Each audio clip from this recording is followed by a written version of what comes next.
各位同學，今日咧我哋用一條例題嚟睇一睇除減混合計算究竟係點樣去處理嘅咯喎。而家個情況咧就係講緊我小明同埋小輝同埋小強咧，總共4個人喎，呢度一齊嚟參加一個大型嘅嘉年華會。咁咧我俾咗80蚊去買咗4張入場券。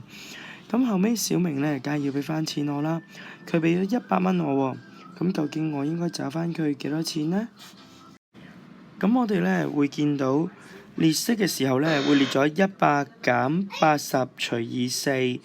咁點解會係100減80除以4嘅咧？其實好簡單嘅啫，因為俾咗100蚊，咁所以咧佢應找回幾多錢嘛？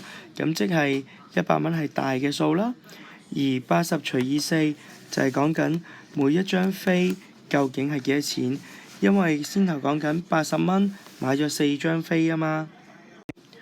咁咧，我哋而家咧分兩邊去展示下究竟咧點樣計先至係正確咯喎。如果100減80除以4，我哋如果由左至右計算嘅時候，100減80會等於20，20除以4會等於5。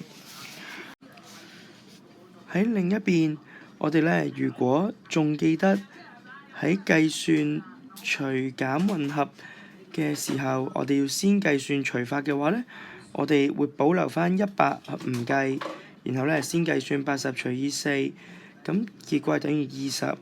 然後我哋100減20咧就係等於80啦。咁邊個情況先至係啱呢？其實都好明顯嘅，因為條題目先頭問緊應該找翻幾多錢俾小明啊嘛。小明俾咗100蚊，如果我係計到找翻5蚊俾佢嘅話，豈不是一張飛就係95蚊？但係我淨係用咗80蚊買4張飛喎，咁95蚊一張飛咪太多咯，所以應該係80蚊要找翻俾小明嘅。所以請各位同學記住咯喎，喺除減混合計算嘅時候，要咧記得先計算除數，然後咧最後係計算減數嘅。